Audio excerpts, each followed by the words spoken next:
시편 128편 1절 2절 제가 읽습니다.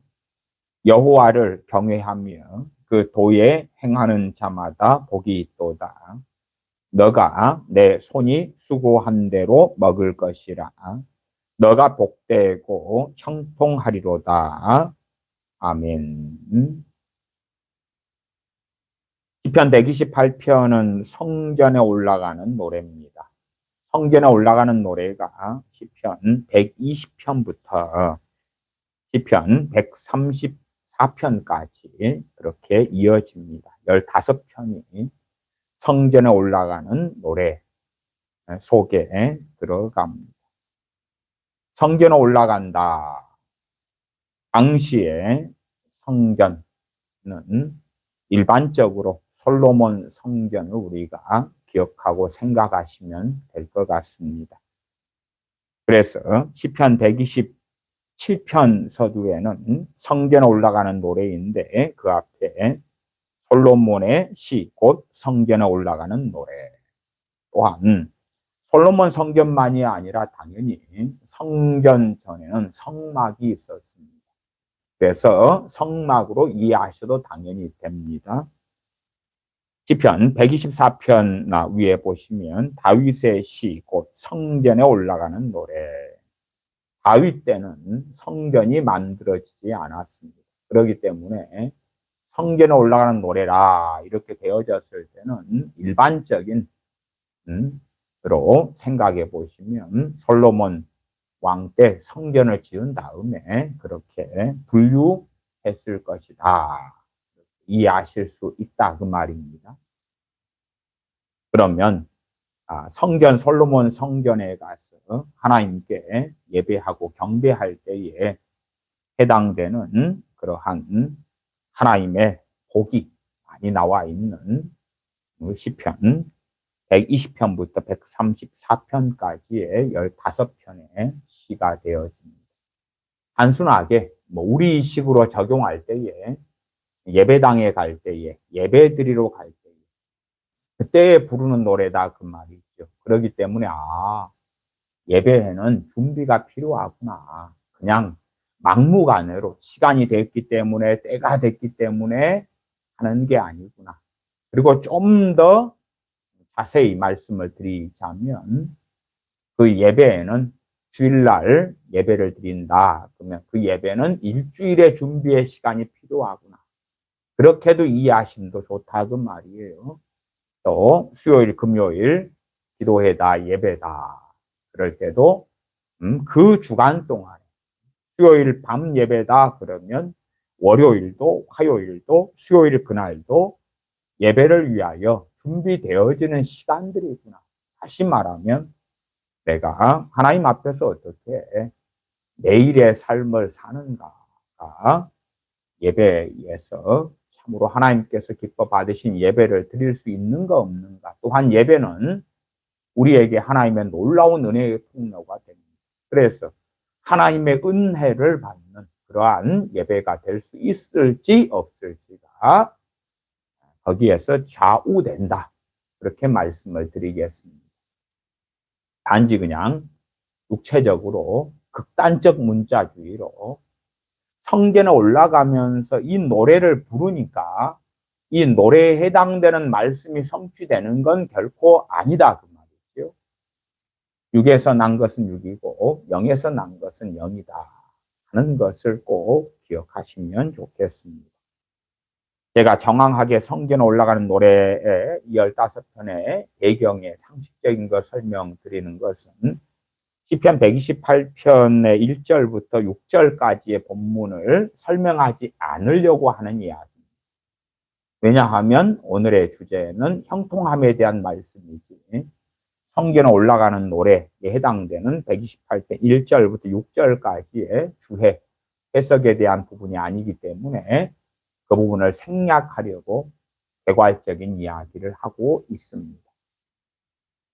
특별히 형통함에 있어서 우리가 이해해야 될 그런 핵심적인 것 중에 하나가 이 128편 2절에 있기 때문에 해당되는 1절과 2절만 읽었습니다. 성전에 올라가는 노래에서 해당되는 하나님께 주시는 복에 대한 것을 이야기하려면 6절까지 전체를 이야기하고 그 문맥 속에 살펴야 되는데 그러한 말씀이 아니라 형통함에 관한 본문 가운데 한 본문을 통하여 영적 원리를 살펴보고자 성경에 올라가는 노래 가운데 해당되는 128편 2절을 중심으로 해서 1절, 2절의 본문을 읽었습니다.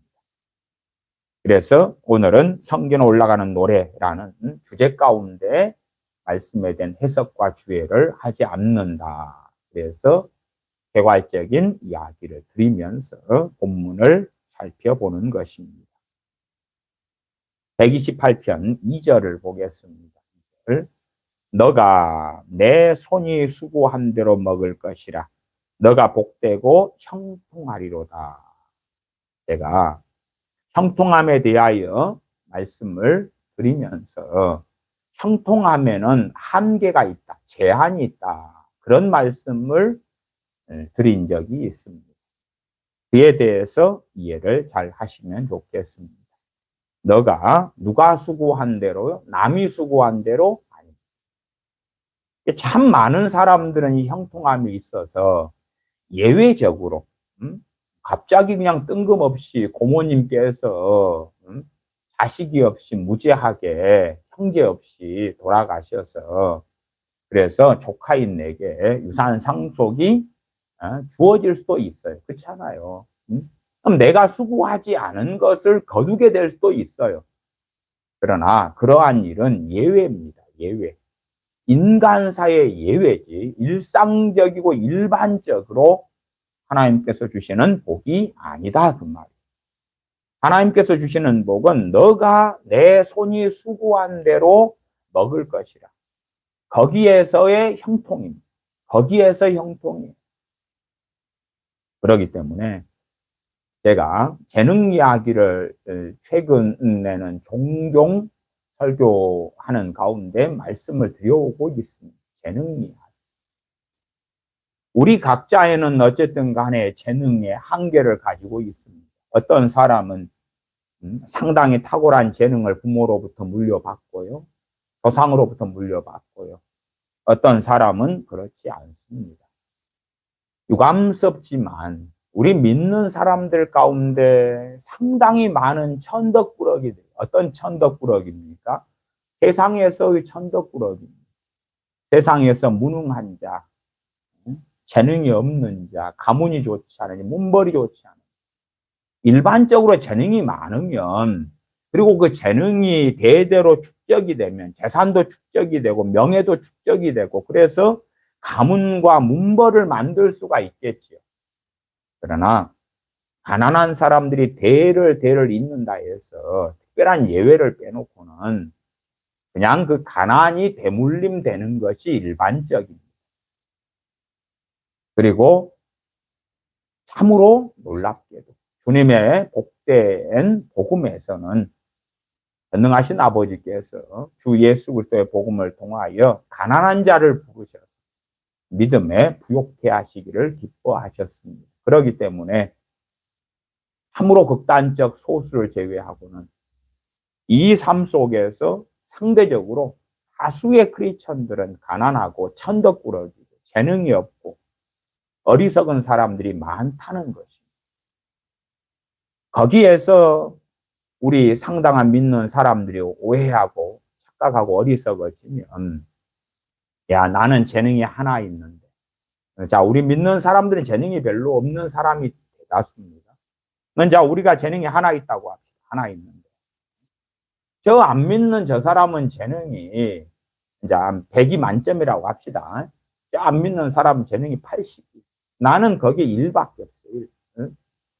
저 80이 있는 사람은 이거 날 거예요. 그러나 1밖에 없는 나는 엉금엉금 기어가는 거북이처럼 그것보다 더 더디게 갈 거예요. 80 있는 사람은 토끼처럼 껑충껑충 뛰어가겠지. 물론 동화책이야. 토끼와 거북이가 경주를 했는데 거북이가 근면 성실하게 갔고 토끼는 가다가 낮잠을 잤다. 토끼가 낮잠을 자는데 결승전을 통과한 다음에 잘 수도 있잖아요. 아니면 토끼가 거북이의 절반만 근면 성실함을 가지고 있어도 게임은 끝나는 거예요.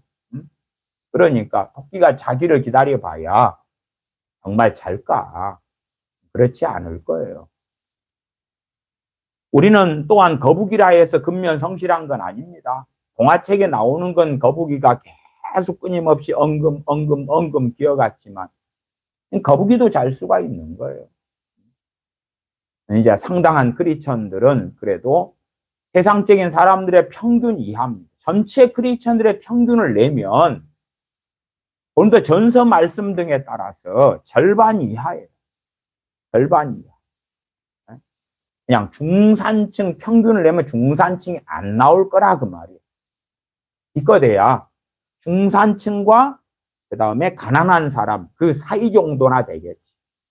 중산층이 좀 있고 가난한 사람들이 다수고 거기에 부자 몇 명 섞여 있으면 약간 가난한 자에서 약간은 올려줄 수 있을 거라 그 말이에요. 그러면 우리 대다수의 크리스천들이 기대하는 건 뭐냐 그러면 내가 수고한 것보다 하나님께서 복을 주시고 은혜를 주시면 거기에 5배, 10배, 100배를 거두는 거예요. 그래서 미국에서 TV 설교자 중에 유명한 사람이 100배의 축복이다. 그렇게 수십 년간 울고 먹어서 그 사람은 목사들 중에서는 세계 1위의 부자가 돼요. 재산 규모만 1조가 되고 그런 부자, TV 설교자가 되고 지금은 그 양반이 죽었는지 살았는지 모르겠네요. 몇 년 전에 알기로 신사도 와 함께 손잡고 그 다음에 카톨릭과 손잡아서 종교 통합을 이루는데 앞장선 미국의 개신교 목사인데 80 몇 살이었는데 코로나 전 이야기니까 지금은 살았는지 죽었는지 모르겠네. 관심이 없으니까. 그 사람 재산이 80 몇 살이고 90 다 돼가겠지요. 살아있으면 재산이 한 1조 이렇게 되지. 목사 중에서는 랭킹 넘버 1이에요. 그 다음에 넘버 2가 이제 지금 몇 년 전에 돌아가셨죠. TV 조슈아 목사님 넘버 2인가 3인가 되고요. 그런 목사들의 재산에 그 서열들이 있기도 합니다.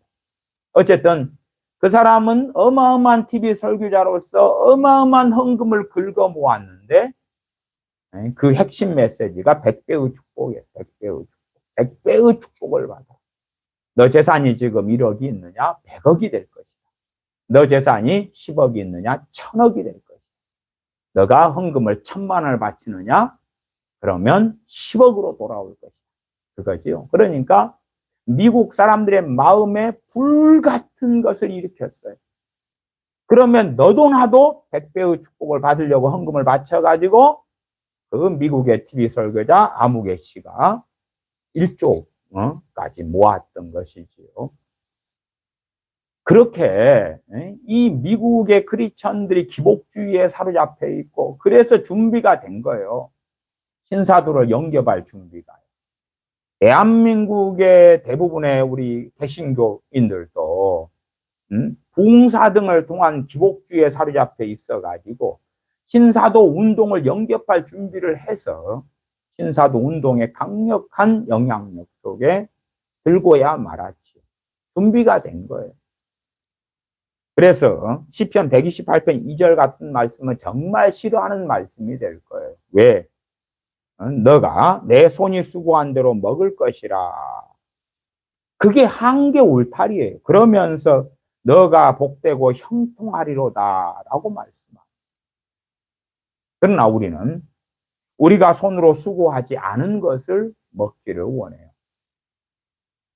이제 특별한 예외로 그런 일이 있지 않습니까?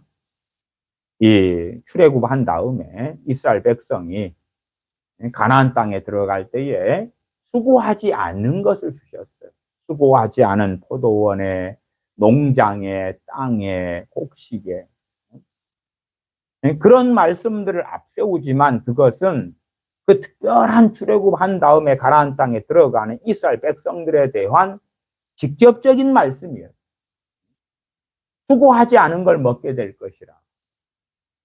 그리고 이제 그 다음에는 그들이 수고한 대로 먹었다 그 말이에요. 정착한 다음에.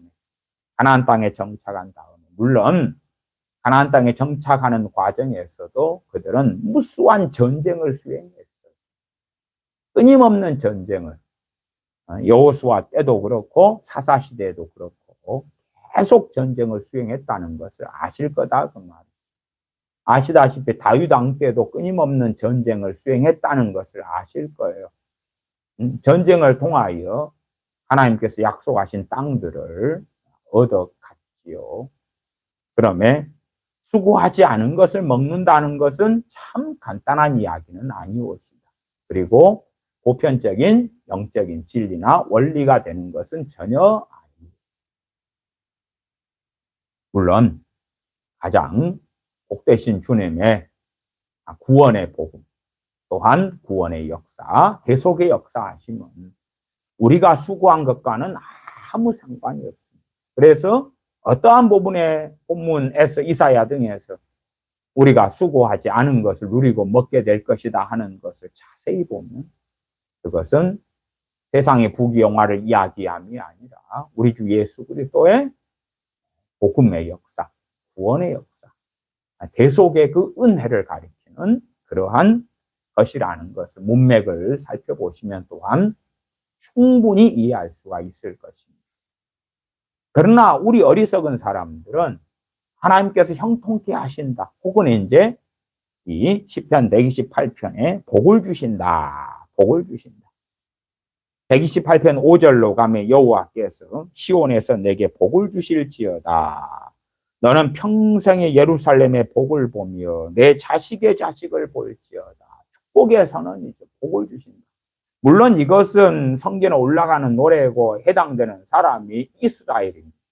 지금 우리 그리스도인들에 대한 이야기는 아닙니다.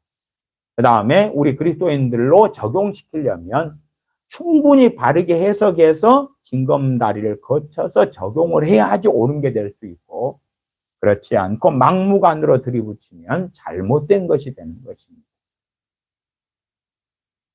여호와를 경외하는 자는 이같이 복을 얻으리로다. 128편 4절이 복을 얻을 것이다. 그래서 복의 핵심적인 것 중에 하나가 무엇이냐 할 때에 형통이다. 128편 2절 하반에 너가 복되고 형통하리로다. 복되고 형통하리로다. 그래서 복과 형통이 함께 가는데 원리는 정확한 원리는 뭐냐? 2절 너가 내 손이 수고한 대로 먹을 것이라 하는 것입니다. 내 손이 수고한 대로 먹을 것이라. 이러한 말씀을 자세하게 펼치고 있는 말씀이 어디 있느냐 하면 잠언에가 있습니다. 그래서 게으른 자에게 뭐라 그럽니까? 개미에게 가 배워라. 그러면 내가 하나님의 백성이야. 나는 게을러.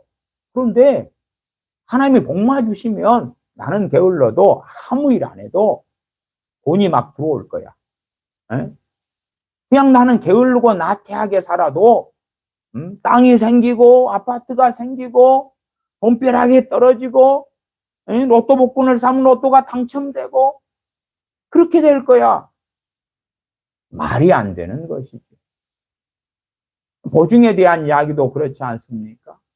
보증을 서게 되면 그 참담한 결과를 거두게 될 것이라고 말씀하죠. 그래서 보증선 사람이 그 끔찍한 결과가 다가오기 전에 이 사냥꾼의 올무에서 사슴이 짐승이 벗어나는 것처럼 벗어나야 한다. 그렇게 경고하고 있는 것이죠. 그러지 괜찮아. 보증 서서 빚이 매덕을 지게 돼도 하나님이 다 갚아주실 거야. 염려하지 마라. 응? 너가 코인을, 주식을, 비트코인을 잘못 투자해서 돈이 매덕이 몇십억이 생기더라도 하나님이 다 갚아주실 거야. 염려하지 말아라가 아니다 그 말. 그냥 세상 사람 가수 중에 뭐 최근에 이제 그 송대관 씨가 빚이 280억인가 얼마 생겼잖아요. 그리고 뭐 제가 작년 이야기인가 언제 이야기에 송대관 씨가 그 빚 가운데 뭐 90%를 갚았다 그러더라고요. 왜? 그 양반은 원체 유명하고 여러 가지 막 이렇게 뭐에 뛰어다니면 한 번에 그냥 돈을 그래도 몇 천씩은 버니까 그 70대 중반이 되는 송대관 씨가 빚이 그렇게 그 옛날에 부동산 사기에 걸려서 막 그게 있죠. 부동산 해가지고 이리저리 해서 대수특필되고 그랬죠. 그 아내하고 함께. 어쨌든 그러나 그렇게 280억 빚을 지고 있어도 쉽게 그냥 우리하고는 너무 다르게 우리 280억이 아니라 10분의 1은 28억이라 해도 보통 우리는 다 무너지죠. 아니면 심지어는 우리 가운데 상당수는 2.8억이라도 3억 되는 돈이라도 무너질 수 있다 그 말이에요. 그러나 저런 연예인 유명한 가수는 그렇지 않지요. 뭐 장윤정 씨 같은 사람이 한번 행사를 뛰면은 2,700만 원인가 뭐 번다고 그렇게 자료가 있습니다. 그래서 하루에 몇 탕마 뛰면 하루에도 1억도 벌고 그러는 사람들. 그런 유명한 연예인이나 가수들하고 우리 같은 보통 사람들하고는 가는 길이 틀리다 그 말이에요. 그 다음에 그런 트로트 가수 장윤정 씨다 그러면은 그런 재능을 가진 사람이 많습니까? 적습니까? 적지요. 희소하지요. 희소해. 희소하단 말이에요. 또한 노래만 잘 부른다고 되는 게 아니잖아요. 장윤정 씨가 노래만 잘 불러서 그 자리에 섰을 게 아니잖아요. 노래 말고의 다른 재능이 있는 거예요. 노래 부르면서 분위기를 띄우고 화기애애하게 하고 누가 참 얄궂은 질문을 하더라도 적절하게 피해 나가는 재치가 있고 뭐 등등이 있을 거 아니에요. 그다음 재산 관리하고 리더십도 있고 뭣도 있고 그러한 소수의 이 5,100만이 넘는 대한민국 가운데 그냥 극소수의 사람인 거예요. 근데 우리가 예수를 믿기 때문에 나도 장윤정 씨 같은 사람 혹은 송대관 씨처럼 280억 빚을 진다 해도 그냥 뭐 한 5년이면 90%를 갚아버릴 정도의 사람이 될 거야. 그 망상은 전혀 잘못됐다 그 말이야. 말씀은 너가 내 손이 수고한 대로 먹을 것이라고 말씀하는 거예요. 그리고 그 가운데서 형통을 우리가 기대할 수 있다 그 말이에요. 어떤 사람이요? 하나님의 은혜 속에 사랑 속에 하나님을 경외하며 사는 사람이 그러하다. 그렇지. 하나님의 백성이라는 타이틀만 가지고 있다. 우리식으로 하면 나는 크리스천이에요. 타이틀만 가지고 있으니 나는 세례받았어요. 예수 영접했어요. 간간히 예배드려요. 간간히 기도해요. 타이틀이 있다 그 말이 크리스천이란 타이틀. 그렇기 때문에 복을 주실 거예요. 형통하게 하실 거예요. 잘되게 하실 거예요. 돌봐주실 거예요. 그렇다면 요한계시록 2장 3장에 소아시아 7교회가 나오잖아요. 4대 교회 같은 일이 벌어지겠어요? 아니면 초대교회에서 중세 천년에 잃어버린 암흑기에 들어가겠어요? 교회가 타락하겠어요? 그렇지 않죠. 그럴 일이 벌어지지 않겠죠. 마찬가지로 전 세계의 많은 지역의 나라들의 교회들도 마찬가지 올시다. 아니 믿는다는 타이틀을 가지고 있는데 왜 세속화되고 자유주의에 빠지고 미쳐가느냐 그 말이에요. 최근에 유명한 어떤 목사가 그런 말을 했습니다. 좀 나이든 원로에 속한 양반인데 그 양반 말 성경은 거짓이다. 그 다음에 성경은 잘못된 건데 성경에 잘못된 것을 드러낸 1등 공신들이 자유주의 신학자다. 자유주의 신학자들이 바로 성경이 얼마나 잘못됐고 왜곡됐고 그런 거짓들이 많은가를 밝혀내서 자유주의 신학자들의 공로의 영광을 돌려드린다. 그런 소리를 짓거렸습니다. 목사가요. 크리스천 타이틀을 가지고 있으면 되는 것입니까? 목사의 타이틀을 가지고 있으면 되는 것입니까? 말이 안 되는 것이죠. 미쳐도 단단히 미쳐버린 거죠. 요한계시록 3장에 라우디아 교회가 크리스찬의 타이틀을 가지고 있으니까 주님께서 괜찮아 너희는 정말 부유하다 그럽니까? 전혀 그렇지 않지요. 이스라엘이 하나님의 백성 선민의 타이틀을 가지고 있으니까 그러니까 깨어있게 되고 그러니까 하나님 관계가 좋고 그래서 복을 받아서 아수르가 침략하고 바벨론이 침략해서 남한국 유다를 멸망시킵니까? 복을 받아서 깨어 있어서 하나님의 백성 선민의 타이틀을 가지고 있으니까 자동적으로 오토매틱으로 되는 것입니까? 아니지요. 아니요. 참으로 구약의 이스라엘을 통해서 또한 유대인을 통해서 우리 그리스도인들이 교훈을 받지를 못해요. 또한 너무 망령된 잘못된 극단적인 교리에 적용을 시키고 그래서 하나님과의 관계에서 멀어지고 떠나가면서도 교리가 있기 때문에 나는 무조건 그 교리들을 믿어요. 동의해요. 그러면 하나님께서도 꼼짝없이 그 교리대로 동의한 교리대로 지켜주실 줄로 착각하는 거예요. 제가 신학교 다닐 때 참 이상한 점들을 많이 보았습니다. 그 중에 이상한 점은 뭐냐 하면 신학생의 대다수들이 기도 생활을 첫째 안 합니다. 두 번째 성경을 안 봅니다. 성경을 안 봐요. 기도 생활을 안 해요. 그러니까 신학교 4년이다. 대학원 3년 하면 7년이에요. 그러면 신학대학원 3년의 기간 동안에 성경 일독을 대부분 하지 않아요. 그 다음에 신학교 4년 동안에 성경 일독을 하지 않아요. 어떤 전도사님들은 제게 그럽니다. 신학대학원생 때는 전도사님들이라고 불러요. 통칭해서. 7년을 다니는데 성경 일독을 한 적이 없다. 자기가 크리스천이 된 다음에 성경 일독을 한 적이 한 번도 없다 그래요. 근데 그런 이야기를 듣는 것이 신기한 이야기가 아닙니다. 특이한 이야기가 아니에요. 물론 성경을 수독했다 해서 뭐 대단하고 특별한 일이 일어나지도 않습니다. 그러나 이제 성경을 수독한 사람들은 그나마 어느 정도의 존중을 받을 만하지만 주의 길을 가고 목사가 된다는 사람이 성경 일독도 그런 사람이 태반이에요.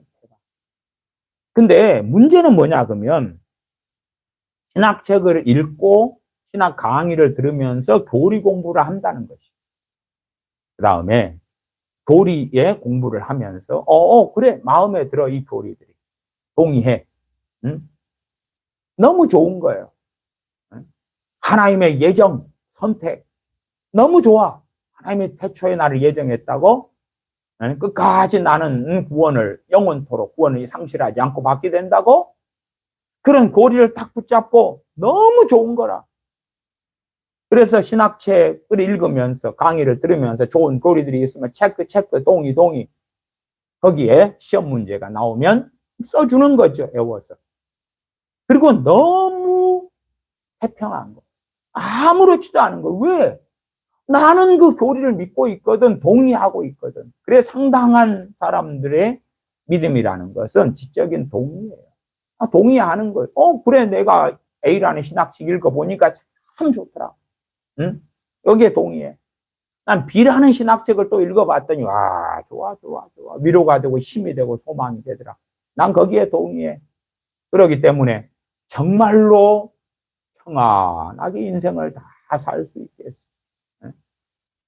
그리고 이제 신학대학원을 나와서 교회 부교육자가 되든지 혹은 대척을 하든지 합니다. 그리고 믿고 확신하죠. 하나님이 함께 하시고 동행하시고 붙드시고 강하게 하실 줄을. 이번에 대한민국의 코로나 기간 동안에 만 몇 년일까요? 만 한 3년 잡아야 될까? 2020년, 21년, 22년. 그 3년 기간 동안에 교회가 문 닫은 교회가 12,000개. 12,000. 아니 좋은 교리에 동의했잖아. 물론 이제 문 닫은 교회들의 대부분은 큰 교회들은 없고요. 다 몇 명 안 되는 혹은 목회자 가정만 있는 그러면서 월세 교회. 그 다음에 소수가 있는 몇 가정이 있는 미자립 교회. 그 다음에 소형 교회. 자다가 파산한 중형 교회들이 섞여 있고 그렇습니다만은 그런 것은 코로나 때문이 아니라 무리한 건축 같은 것 등으로 인해서 그런 일이 벌어지는 것이고 대부분 12,000교회 대부분은 다 합쳐도 교인들이 그렇게 많지는 않을 거예요. 그 다음에 이제 몇 개 교단, 합동, 통합, 감리교 이런 서너 개 교단만 합쳐도 물론 가장 큰 교단들이니까요. 저기만 합쳐도 교인들이 얼마가 떨어졌냐 그러면 50만 이상이 떨어졌습니다. 그렇게 통계 자료가 나오니까 발표가 이렇게 됐다 그 말이에요. 왜 이런 통계 이야기야 제가 진짜 오래전부터 계속 했더랬죠. 그 전에는 이제 만 개 그러다가 뭐 한 해가 더 지나니까 2,000개 정도 더 코로나가 많이 방역이 풀렸는데도 느는 것 같아요. 자, 그러면 그 좋은 신학들의 동의를 했는데 그들의 주님은 어디 계셨냐 그 말이에요. 그 목회자들의 주님은 어디 계셨냐 그 말이에요. 그 교회를 세우신 교회의 주인 되신 주님은 어디에 계셨간데 12,000교회가 문 닫았는가. 아니면 교회사로 가면 그렇습니다. 교회사로 가면. 그 로마의 그 많은 교회들이 어떻게 가톨릭으로 변하고 무너졌는가. 그런 이야기들을 할 수 있고. 아니면 그 예루살렘에 초대교회 여러분이 사도행전에 보는 그 예루살렘 교회나 그 교회들이 있잖아요. 그 교회는 지금 어디 있는가? 2000년이 된 지금은 그 교회는 어디 있는가? 그런 것처럼 내가 지적인 동의를 하고 믿는다는 크리스천의 타이틀만 가지고 있으면 되는 것인가? 그러면 복을 주시고 형통하게 하시는가? 전혀 never, no, 전혀 아니다는 것은 너무나 당연하죠. 그 다음에 우리 그리스도인들이 잘못된 기대를 하는 것이다 그 말이에요. 그래서 그럼 뭐 재정 강의 같은 거 있잖아요. 막 돈이 그냥 버글버글 들어올 거라고. 돈이 믿는 사람들에게 막 기대를 하고 있지. 돈이 어디서 들어와요? 돈이 어디서 들어와? 누가 나한테 돈 보따리를 갖다 줘요? 누가? 돈 보따리를 누가 줄 거예요? 누가? 어떤 부자가? 이재용 씨가 뭐 여러분을 찾아가서 돈을 였습니다 10억, 였습니다 100억, 나한테는 껌값이니까요 그거 줄 것 같냐 그 말이에요. 그냥 황당무계한 믿음을 가지고 있는 거예요. 황당무계한 믿음을. 세상에 부가 올 것이다 와. 저 세계적인 투자자들이 그런 사람들이 돈 벌어가지고 나중에 다 우리 주려고 그래. 우리 믿는 사람 주려고. 그런 헛소리들을 하는 거예요. 물론 이제 강단에 선 사람이나 부흥사들이나 이런 사람들은 그런 걸 믿기로 해서 교인들의 돈을 뽑아내는데 앞장서죠. 그리고 자기의 배를 충분히 불리고 그렇게 할 수 있겠죠. 돈 내고 돈 먹게 해서 100배의 축복을 받으려면 미국의 TV 설교자 아무개 목사처럼 돈 내. 나한테 축복기도 받으면 100배의 복을 받아. 그 다음에 이제 그럴싸한 자들을 간증자를 세워서 현혹을 시키죠. 봐봐라. 저 사람 지난번에 나한테 100배의 축복을 받은 사람인데 나한테 1억을 냈다. 근데 지금 100억이 들어온 거야. 100억이. 그딴 소리를 짓거리면서 간증자를 세우니까 사람들이 현혹되고. 가장 위험한 교회 중에 하나는요. 간증하는 교회. 여러분들이 간증하는 교회는 믿지 마세요. 미안한 이야기입니다만. 간증자를 세우고 그런 교회 대부분은 이단 사입입니다. 이단으로 정죄받지 않아도 상당한 사이비성을 가지고 있다는 걸 아셔야 돼요. 간증자를 자주 세우는 교회. 끔찍한 이야기입니다. 그래서 기본적인 원리를 기억하시라 그 말이에요. 128편 2절에 너가 내 손이 수고한 대로 먹을 것이라. 그렇게. 잠언의 전반적인 말씀이 그것입니다. 왜 게으르지 말라 그럽니까? 왜 개미에게가 배우라 그럽니까? 왜 일하고 노동하는 것을 중요시 여기고 근면 성실을 강조합니다. 그것은 내가 내 손이 수고한 대로 먹을 것이라 하는 하나님의 선언 때문에 그렇습니다. 너가 복되고 형통하리로다. 성전에 올라가는 노래니까 그냥 마지못해 올라가는 사람에 해당되는 이야기가 아니겠지요. 참 이 거짓말들이 대한민국 교회는 많이 퍼졌었는데요. 우리 자녀를 억지로 예배당에 데리고 갑니다. 그러면 억지로라도 앉혀놨으니까 성전에 올라갔다. 하나님께 예배드렸다. 거짓말을 해요. 차라리 억지로 앉혀놓을 때가 필요하긴 하지만 때로는 그것이 자녀에게 저주가 되기도 합니다. 왜?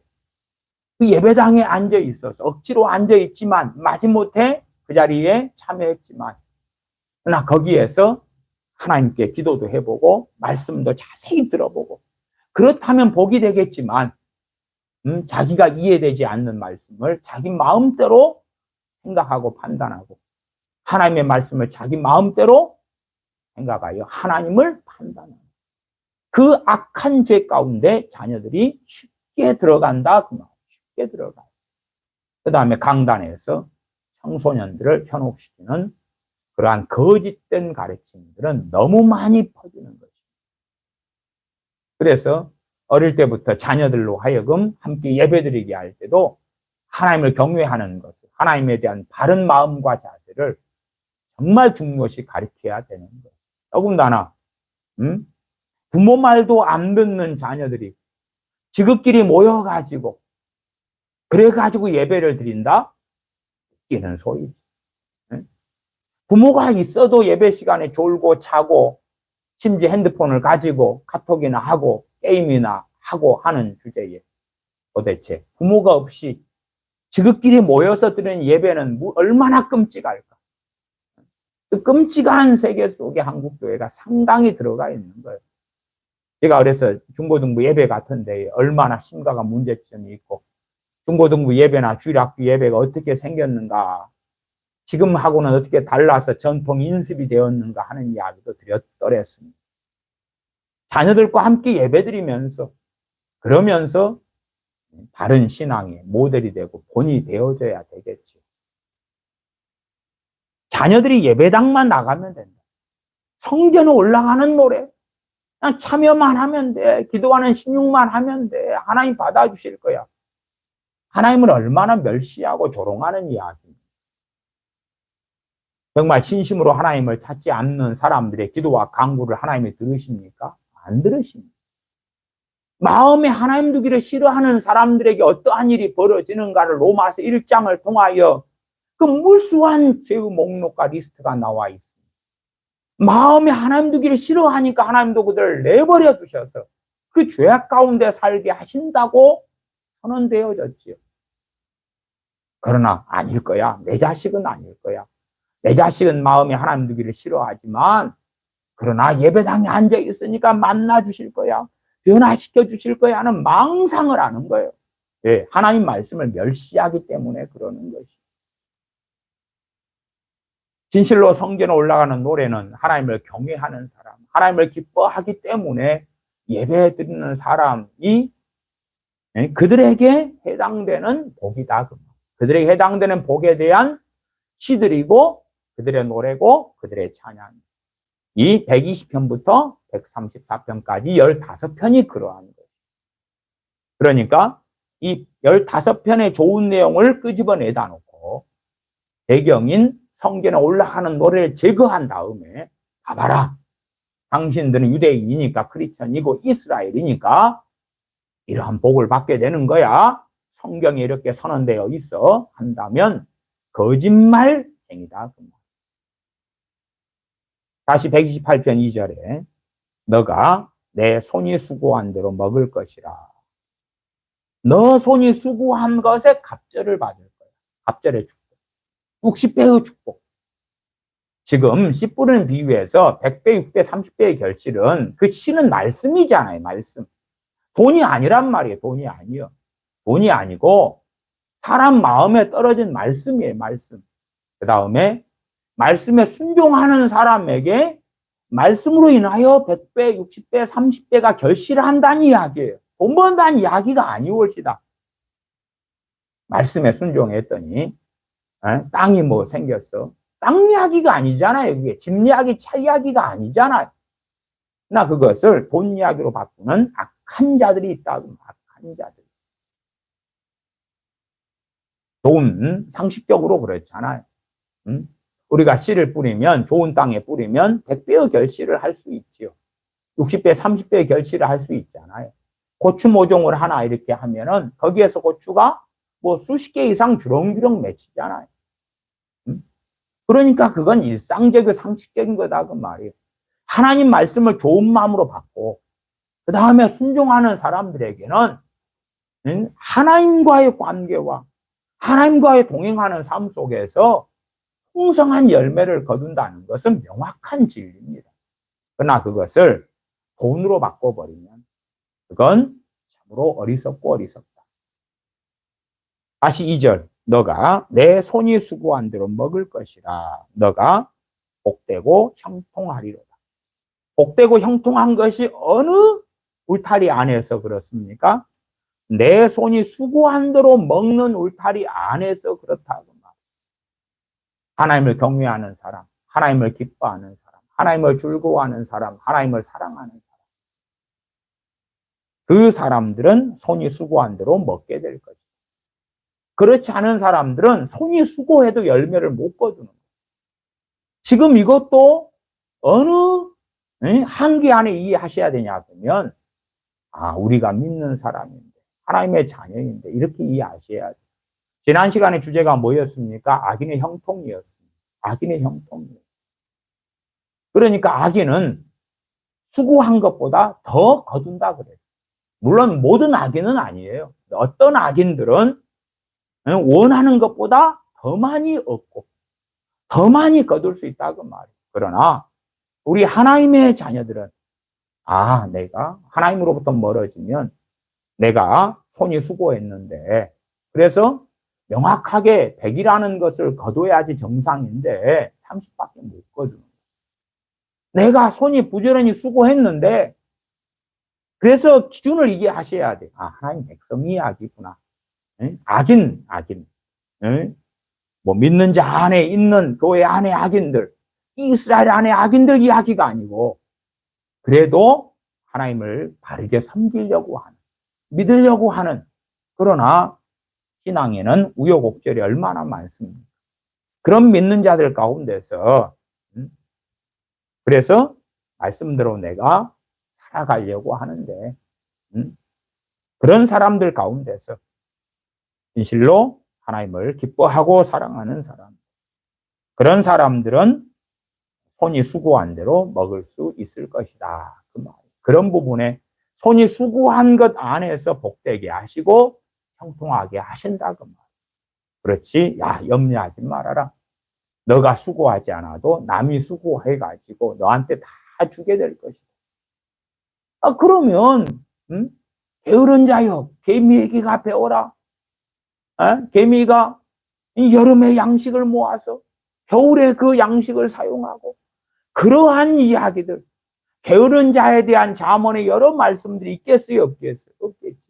아이고 괜찮아. 기도만 하고 믿습니다만 하고 예배만 많이 드리고 그 다음에 가만히 있어도 막 돈이 들어오고 재물이 들어오고 집이 들어오고 땅이 들어오고 그렇게 될 거야. 그렇지 않다는 말이야. 그러면 너가 내 손이 수고한 대로 먹을 것이다 할 때 우리 상당한 믿는 사람들은 재능이 적어요. 세상 사람들에 비해서 평균적으로 낮아요. 왜? 그런 사람들을 중심으로 부르셨기 때문에 그런 거예요. 그런 사람들 중심으로. 지혜 없는 자들. 지혜 없다 그 말은 기본적으로 뭐에 해당될 수 있냐 그러면은 이 지능이 떨어져. 암기력도 떨어지고 기억력 암기력이 이해력도 떨어지고 지능이 떨어져. 하나를 가르쳐도 잘 못 알아먹어요. 공부를 정말 잘하는 사람은요. 하나 가르치면 하나를 알아먹어요. 그럼 수업 시간에 선생님이 다 가르치는 거 다 알아먹어요. 수업 시간에 앉아가지고. 그렇잖아요. 그러나 그 정도 되는 사람들이 학생들 가운데 많습니까? 아주 소수입니다. 하나를 가르쳐도 제대로 모르니까 예습도 하고 복습도 하는 거예요. 예습하고 수업 시간에 배우고 복습도 하고 학원도 다니는 거예요. 하나를 가르쳐도 하나를 다 못 알아먹어. 근데 이제 문일지십이라 그러죠. 하나를 듣고 배우면 10개를 알아버려. 그러면 그런 사람은 천재 중에 천재인 거예요. 그리고 이제 우리 보통 소시민들은 보통 그냥 하나님께 부르심을 받은 대다수의 사람들은 하나를 배워도 하나를 알지를 못해요. 몇 번을 반복해 들어도 잘 모르는 거예요. 기억도 안 나고 모르는 거예요. 기억력도 없고 지능도 떨어지고 그 다음에 손재주도 떨어지는 거예요. 떨어져. 그러니까 너가 내 손이 수고한 대로 먹을 것이라 할 때에 정말 재능에 따라서 한계 속에서의 수고고 거기에서 소득인 거예요. 물론 이제 하나님께서 은혜를 주시면 좀 더 내게 적성과 재능에 맞는 일로 바꿔주시고 그 바꿔주시는 일이 소득이 좀 더 높을 수도 있어요. 저도 살아오면서 저는 세상살이에 대하여 잘 모릅니다. 실제로 세상살이는 잘 몰라요. 제가 사업을 한 사람도 아니니까 사업을 어떻게 알겠습니까? 그냥 직장 다니고 막노동도 많이 하고 시키는 대로 하고 그런 일뿐이에요. 그러니까 세상에 누가 저한테 사업에 대해서 물어보면 저는 모르죠.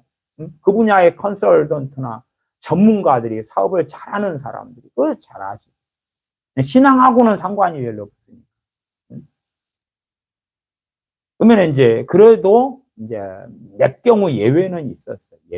예외 중에 하나는 그런 일이에요. A라는 분이 이 A라는 일에 종사하고 계셨어요. 그러니까 소득이 적어. 근데 아무리 기도하다 보니까 저분은 다른 일로 바꾸셔야 될 것 같아요. 그래서 제가 그런 일이 적어요. 적어. 그냥 드문 일이니까 일상적인 일이라고 절대 생각하지 마시고. 내 평생에 몇 번 없는 일이니까.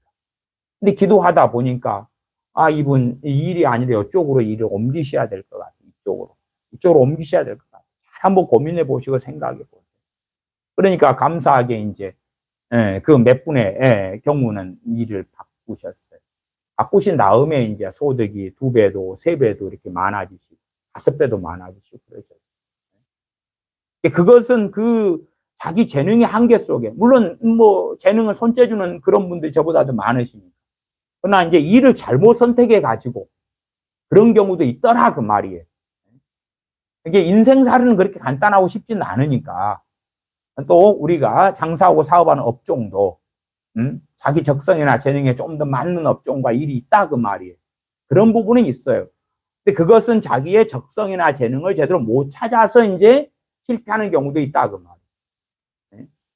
그러니까 그런 부분에서 좀 더 지혜롭게 자기에게 맞는 적성이나 직장이나 일도 마찬가지예요. 또 괜찮게 보이는 일도 그 안에 사람들이 안 좋으면 그러면 결코 좋은 일이 될 수가 없죠. 어느 중소기업은 끊임없이 사장이 오너가 불법을 저지르고 그 못된 짓을 해요. 그러니까 그런 데서는 어떻게 쉽게 좋은 마음, 기쁜 마음의 직장생활이 가능하겠는가 할 때 그렇지 않다 그 말이에요. 그래서 단지 적성에 맞는 걸로 끝나는 게 아니라 어떤 회사에서 일하고 직장생활 하는 것은 사람과 사람 사이에 관계가 다 함께 엮어져 가는 거기 때문에 그래서 그렇게 간단한 일은 아니라고 말씀을 드려요. 거기에서 복을 받는다 할 때에 너가 내 손이 수고한 대로 먹을 것이라 할 때에 우리의 적성에 좀 더 맞는 일이라면 수고한 것에 효율성이 높을 거 아니냐 그 말이에요. 그냥 지난 시간에도 농사 이야기를 했습니다. 우리나라 사람들의 참 잘못된 농사 습관, 그 욕심과 탐욕과 어떤 그 욕망에 따른 농업, 그에 대한 비참함, 그에 대한 어리석은 결과물들에 대한 이야기도 잠깐 했지요. 나 이제 어떤 농업의 분야라도 좀 더 자기 적성에 맞는 고부가가치의 일이 충분히 있을 수 있다 그 말이에요. 그러니까 같은 수고를 해도 결과물은 다를 거라 그 말이에요. 그냥 단순하게 하루 내내 질통을 지고 벽돌을 나르고 하는 막노동하고 거기에 어떤 기술을 배워가지고 어떤 분의 이제 오늘 저도 봤더니 누가 그 베란다에 곰팡이를 제거하고 그 다음에 베란다에 뭐 이렇게 방수를 하고 이런 일을 하는데 31살인가 되는 친구인데 올해 5년째 한다 그러더라고요. 한 달에 소득을 800만에서 1000만 원을 번다고 그랬어요. 오늘 제가 방송을 봤어요. 유튜브를 통해서. 근데 요즘에 이제 MZ 세대는 그쪽으로 좀 깨어 있어가지고 기술을 배우는 쪽으로 화이트 칼라보다는 전향하고 돌아서는 MZ세대가 종종 있다. 그리고 그런 유튜브 방송들을 제가 오늘 한 2여 개를 보게 되었어요. 우연히 이제 이렇게 알고리즘에 떠가지고 보게 되었어요. 그래서 그 다음에 그 친한 친구까지도 이제 5개월째 수습으로 그 친구하고 배우고 있다, 이런. 그래서 전에 자기도 직장 생활하고 화이트 칼라 하고 그랬는데, 이제 자기의 적성을 찾아가다 보니까 월 소득이 800에서 1000만이 되니까 아침 8시부터 오후 5시까지 일한다 그러더라고요. 근데 어마어마하지요. 이게 자기의 어떤 그 적성과 일을 찾아간 거예요. 찾아가. 점점. 이 시대가 뭘로 바뀝니까? AI의 시대로 바뀌잖아요. 인공지능 시대로 바뀌잖아요. 사람이 해야 될 노동을 AI가 대체를 해가는 거예요. 그럼에도 AI가 대체할 수 없는 일들은 참 많단 말이에요. 그 틈새 시장들. 그걸 공략하는 거예요. 아니, 베란다에 그런 뭐예요? 그런 베란다에 방수를 하고 거기에 곰팡이들을 제거하는 걸 AI가 할 수 있어요? 못 그러잖아. 그런 것 같은 어떤 특수한 시장들에 뛰어드는 거. AI가 도무지 10년, 50년이라도 건드릴 수 없는 영역들. 그런 일들이 있을 거 아니에요. 그러니까 자신의 적성을 찾아가고 그런 부분에서 하나님 복을 주시면 형통케 될 수 있겠지. 그러나 거기에도 재능의 한계 등은 존재할 거다. 그러나 그 한계를 가진 재능을 가지고도 그것이 가장 그래도 효율성 있는 부분으로 나아가는 그 하나님의 도우심과 인도하심을 받을 수 있으면 좋고, 또 나아가서 우리가 전혀 고정관념을 가지고 아까 MZ세대의 31살 된 그 친구는 고정관념을 깼잖아요. 깼어. 깨가지고 새로운 일에 뛰어들고 5년 만에 뭐 충분히 성공을 했지. 또 자기만의 시장을 개척했고. 그러나 우리 상당한 크리스천들은 단지 감나무 밑에서 입 벌리고 감 떨어지기만을 바라요. 그 다음에 기도만 하고 믿습니다. 심지어 자식을 대학만 보내면 된다고. 지금 그 전국의 국립대는 그래도 꽤 학생들 가운데 선호가 되고 괜찮습니다. 국립대들은. 말하자면 뭐 부산대라든지 뭐 경남대, 경북대 뭐 이런 대학들이 있잖아요. 꽤 인정받아 왔어요. 그러니까 뭐 전라도다 그러면 전남대. 그러니까 국립대 중에서는 전라남도 중에 최고 좋은데. 전북이다 그러면 전북대. 경상남도다 그중에 국립대다 그러면 경남대. 그러니까 부산에는 부산대. 그런데 대학생들이 요즘에는 이제 막 20%씩, 25%씩 그 대학교를 자퇴를 해버려요. 왜냐 그러면 그걸로는 가망이 없기 때문에. 그래서 그 괜찮은 대학들을 대학생들이 자퇴를 다 해버려요. 그러니까 대학교들도 비상이죠. 학생을 잡아야 되는데 어떻게 하면 좋지? 이 지역사회에 필요한 지역사회에 기업들이 있어야 되는데 기업도 별로 없고 또의 기업들이 막 80%, 70 몇 프로 집중돼 버리고 그러니까 어찌할 바를 모르지. 그리고 대학생들도 추구하는 것이 소위 옛날에는 화이트 칼라. 책상에 앉아가지고 볼펜으로만 문서만 작성하고 돈을 잘 버는. 지금 미국의 상당한 대기업들, 알아주는 유명한 대기업들이 인원 감축, 또 정리해고 얼마나 많이 하고 있습니다. 우리나라 대기업들도 상당히 그러고 있어요. 왜? 내년에 경제 불황을 준비하려고 그렇게 하는 거지요. 그래야지 이제 불황의 때에 살아남으니까 준비하는 거죠. 각 사람들이 가지고 있는 어떤 생각의 틀이 있고 한계가 있을 거예요. 그런 것들까지도 깰 수 있으면 깨야 하지만 우리의 그 적은 재능 속에서 이끌어 가시며 인도하시며 형통케 하시며 복을 주시는 것. 그 다음에 우리가 수고한 것에서 충분히 얻을 수 있을 거라 그 말. 똑같은 하루의 노동이라 해도 돈 되는 일이 있고 돈이 안 되는 일이 있을 거 아닙니까? 뭐 제가 얼핏 봤더니 그 유튜브의 한 기사 제목이 그렇더라고. 유튜브의 그 제목, 영상 제목이 배달하는 사람이 한 달에 소득을 384만 원을 번다고 나왔습니다. 배달이라는 건 좀 리스크도 있고 오토바이 운전 같은 것일 테니까 기름값도 좀 들고 하지만은 보통 월급쟁이 회사에 들어가서 공무원 돼서 한 200 좀 더 받나요? 그 다음에 세액금 떼면 200만 원이나 나오나요? 고급 공무원 이야기예요. 뭐 그런 물론 오래돼서 정년 퇴직한다면 뭐 상당히 좋겠지만 어쨌든 그런 친구들의 삶 그런 것을 과연 다 나쁘냐? 그렇지는 않다. 당연히 그렇지 않다. 이 정말 급변하는 사회 속에서 뭐가 옳은지 뭐가 그런지는 알 수 없는 시대. 그런 가운데 진실로 우리가 단지 그냥 하나님 알아서 하십시오 해서 되는 문제가 아니고 좀 더 지혜롭게 구체적인 기도를 해야 되는 것도 필요하고 우리의 고정관념들을 좀 더 깨고 그래야지만이 우리가 가진 한계 속에서지만 우리가 가진 재능의 한계 속에서지만 128편 2절에 너가 내 손이 수고한 대로 먹을 것이라. 하나님의 복을 누리지 못하면 내 손이 수고해도 빗맞이는 거예요. 먹지 못하고 누리지 못하고 고생은 고생대로 잔뜩 하는데 그 열매를 거두지 못하는 거예요. 우리가 비교해야 될 사람들은 1년 연봉 1억 받고 2억 받고 3억 받고 하는 소수의 사람들이 아닙니다. 우리 대부분의 사람들. 그냥 1년 연봉 2천, 3천, 뭐 4천 이 정도가 다수겠지요. 물론 이제 어느 회사에 입사하고 시간이 오래 지나면은 뭐 30년차 되시면 많이 받는 건 당연합니다만은 그러나 대부분 뭐 30대, 40대, 50대 정도 돼야 이제 좀 기대할 수 있겠지만 쉽지 않지요. 너가 내 손이 수고한 대로 먹을 것이라. 그렇게 되어지는 게 복이다. 잘못된 기대감은 내가 수고하지 않은 것을 얻게 해주십시오 하는 욕망 속에 들어가는 것. 그렇지 아니하다. 너가 복되고 형통하리로다.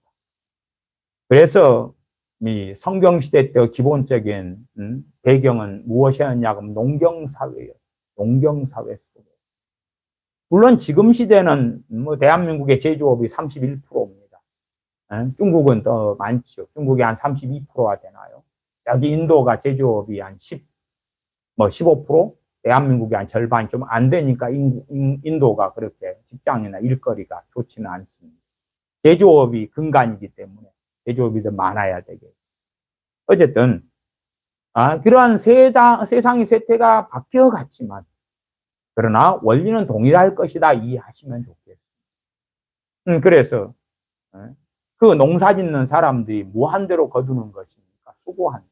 근데 거기에서 이제 기후가 좋고 그렇게 해서 풍년이 들면 그래도 풍년 들어도 바탕은 뭐예요? 수고한 것에 따른 풍년이잖아요.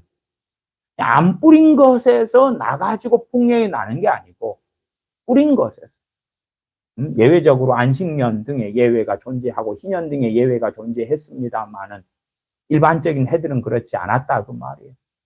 또 마찬가지예요. 야, 닭을 많이 키웠는데 계란 얼마나 낳았느냐, 얼마나 닭이 병아리를 많이 해서 번식했느냐 할 때 닭 한 마리도 없었는데 어마어마하게 생겼다 그 말이 안 되잖아요. 거기에서 이제 얼마나 그러한 뭐 가금류의 병 같은 게 안 걸리고 건강하게 그렇게 병아리들이 나고 계란을 많이 놓고 닭이 잘 크고 그렇게 되었는가. 그런 거죠. 수고한 것에 따라서 거기에서 이제 그래서 실제로 씨를 뿌린 다음에 100배, 6배, 30배 결실하는 것도 그 수고한 것에 따라서 풍년이 드니까 그런 거 아닙니까? 그런 것처럼 너가 내 손이 수고한 대로 먹을 것이라 하는 거죠. 우리는 어리석어져서 불로소득을 기대할 때가 너무 많고 그것이 복받는 것이고 형통하는 것이라는 거짓말을 듣고 속아 넘어갑니다. 많은 부흥사들이 그런 거짓말을 해왔어요. 왜? 그렇게 해야지만 인기 있는 부흥사가 되거든요. 그 거짓말들에 속아 넘어가면 안 되고 너가 내 손이 수고한 대로 먹을 것이라. 너가 복되고 형통하리로다. 128편 1절은 여호와를 경외하며 그 도에 행하는 자마다 복이 있도다. 그리고 그 복이 너가 내 손이 수고한 대로 먹을 것이라 하는 것입니다. 그러면 정말로 하나님의 백성인데 여호와를 경외하면서 마음이 점점 떠나가요. 그러면 내 손이 수고해도 남는 게 별로 없다 그 말. 전대에 구멍이 뚫린 것처럼. 보통 때는 그래도 1년에 한 4천만 원을 벌게 되는 게 맞는데 왜 올해는 가족이 아프고 교통사고가 나고 무슨 안 좋은 일이 있고 그래서 1년에 남는 돈이 1,000만 원도 없네. 작년에는 4천만 원이 남았는데 그렇게 되는 거다 그 말이에요. 안 믿는 사람들은 악인의 형통은 부러워할 필요가 없습니다. 악인의 형통은 1년에 뭐 10억도 100억도 벌 수 있는 거예요. 1조도 벌 수 있는 거예요. 걔네들은 다른 거예요. 종자가 다른 거예요. 그러니까 소위 말하면 잡초가 버글버글 나가지고 와 이렇게 잡초가 그냥 많이 났느냐 부러워할 게 없다 그 말이. 잡초니까 겉보기에는 똑같이 보이는데 잡초예요. 가시고 엉겅퀴니까 염려할 거 없다 그 말이. 알곡은 다르니까. 알곡은 수고하지 않고 바르게 되지 않으면 좋은 열매를 거둘 수 없는 사람들이 그리스도인들이고 하나님의 백성, 하나님의 자녀들을 하나님께서 그렇게 다루신다고 말. 그렇게 다루셔.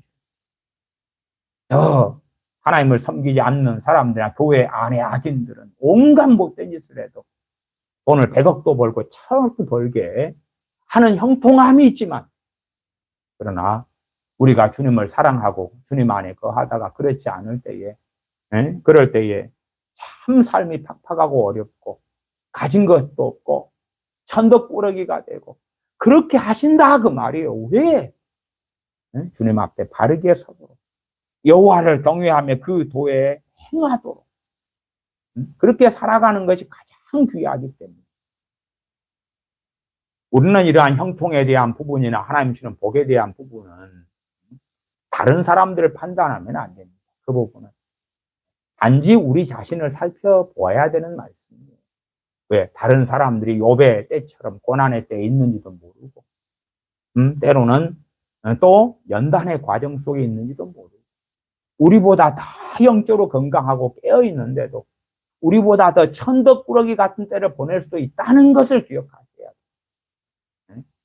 그렇기 때문에 우리 자신을 살펴보면서 우리 자신의 삶의 형통을 살펴보면서 또 나아가서 현재 어떤 일이 꼬였더라도 그런 일도 간단하지는 않아요. 3년 뒤에 보면 그 꼬인 것이 잘 된 것일 때도 많다고 말해요. 제가 그래서 그런 것을 세옹지 마라. 변방 노인의 말이다. 전화유복이다. 그런 말씀으로 전에 설교한 적도 있습니다. 그러면 오늘 당장 뭔 일이 막혔는데 내가 지금 고난의 때를 보내는데 지금 현재는 힘들고 아픈 일인데 10년 뒤에는 정말 시간이 지나서 어떤 일일지 모른다 그 말이에요. 몰라. 어떤 분이 참으로 힘들게 살다가 어쩔 수 없어 이혼을 했어요. 그때는 가장 고통스러운 일인데 10년 지난 다음에 보니까 그 일이 가장 복된 일이었어요. 가장 복된 일이었어요. 그러니까 우리는 짧은 시간밖에는 못 봐요. 내 삶에 당장은 형통함이 주어지지 않으니까 하나님 왜 그렇습니까 하는데 10년 뒤에 보니까 그것이 형통함이었던 거예요. 왜냐하면 우리는 고집이 세가지고 단지 그 일이 잘 풀리면 막무가내로 달려가는 거예요. 그러나 막히는 그 손길이 하나님의 손길일 수 있다. 그래서 단지 짧은 시야로 너가 내 손이 수고한 대로 먹을 것이라 할 때 너무 짧게만 보지 말고 10년 뒤에도 20년 뒤에도 저도 설교하면서 옛날 이야기들을 종종 예화로 삼아서 하지 않습니다. 10대 이야기도 하고 20대 이야기도 하고 30대 이야기도 하고 합니다. 그러면 과거의 그 때들을 돌아놓고 보면 그때는 정말 때로는 쌀이 없어 울고 잠 못 들고 때가 있었는데, 또한 먹을 것이 없어서 굶주렸던 때들이 많은데, 그러한 때들이 지금 시간이 몇십 년 흐른 다음에는 그것이 형통함이 아니었냐 할 때에 저는 돌아놓고 보면 그것은 감사였고 연단이었고 또한 하나님을 만날 만한 기회를 주신 등이었다. 그래서 더 엄밀한 의미에서는 형통함에 충분히 들어갈 수 있는 그 어려움들이었다. 그렇게도 말씀을 드리겠다 그 말이에요. 그래서 우리의 삶을 순간순간 짧게만 너무 보지 말고 농사를 지을 때도 길게 보잖아요. 길게. 한 해 농사를 짓고 과수 농사 짓는 사람은 한 해 농사를 안 봅니다. 긴 농사 10년, 20년의 농사를 보고 하는 것이에요.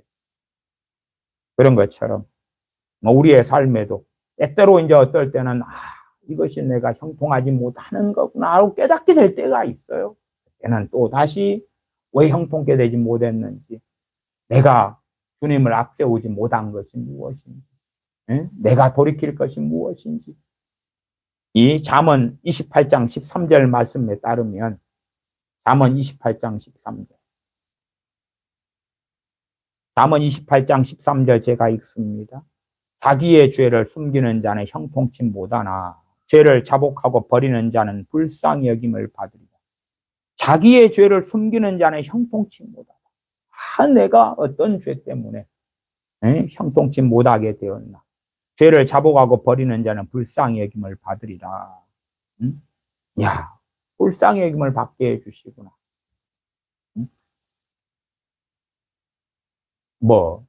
여담입니다.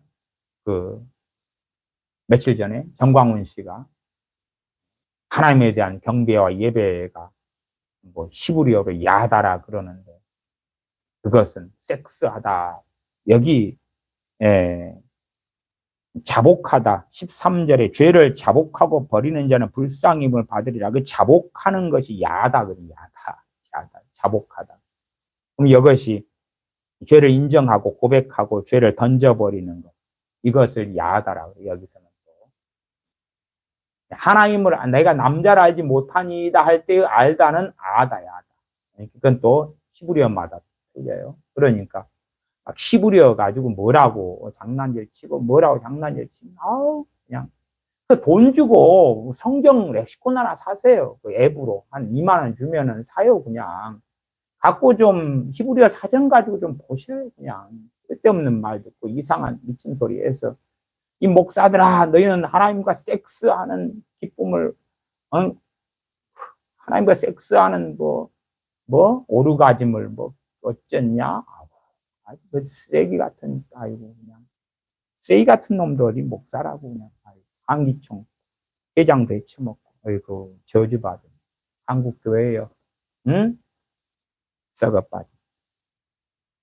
13절 자기의 죄를 숨기는 자는 형통치 못하나 죄를 자복하고 버리는 자는 불쌍히 여김을 받으리라. 죄를 자복하고 버리는 자는 불쌍히 여김을 받는다. 때때로 이제 어떨 때는 막 형통치 못하는데, 이건 하나님과의 관계에서 오는 거구나. 이렇게 스스로가 깨닫게 될 때가 있다. 그 말이에요. 그러면은 회개하고 엎드릴 때에 불쌍히 여김을 받는다. 말씀합니다.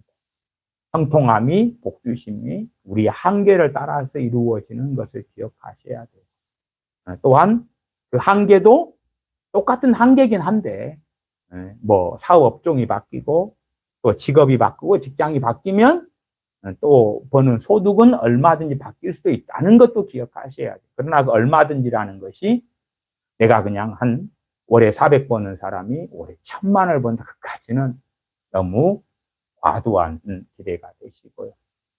그래서 지혜롭게 각 사람의 주어진 재능 속에서, 재능의 한계 속에서, 그 다음에 지능의 한계 속에서 이렇게 우리는 겸비함 가운데 살아가며 하나님 앞에서 형통함과 복을 누리기를 기대하고, 때로는 그렇게 기도함도 필요합니다. 시편 118편 25절에 형통을 구하는 기도가 있었지요. 제가 읽어드리고 말씀을 마무리 짓겠습니다. 시편 118편 25절에 여호와여 구하옵나니 이제 구원하소서. 여호와여 우리가 구하옵나니 이제 형통케 하옵소서. 하옵소서. 이제 그러잖아요. 왜 이제라 그러겠어요? 정말 하나님께로 마음을 터닝하고 돌리고 그렇게 하나님을 바라보는 상황 속에서 이제 구하옵나니 이제 형통케 하옵소서. 하나님과의 바른 관계를 세운 다음에는 우리는 당연하게 우리의 삶 가운데 이제 구원하소서. 현실의 그 어려움과 비참함 속에서 구원해달라 구할 수 있고 또한 이제 형통케 하옵소서 라고 하나님의 자녀인 우리는 구할 수 있다 하는 것입니다. 기도하겠습니다.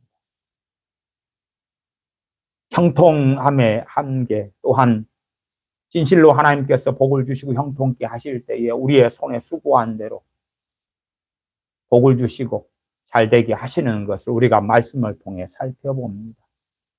또한 우리가 죄를 버리고 자복하며 하나님께 나아가며 구할 때에 저희를 불쌍히 여겨주시는 아버지 하나님을 만날 줄로 믿습니다. 나아가 하나님 앞에서 경외하며 엎드릴 때에 전능하신 아버지를 기뻐할 때에 우리는 구할 수 있음을 압니다.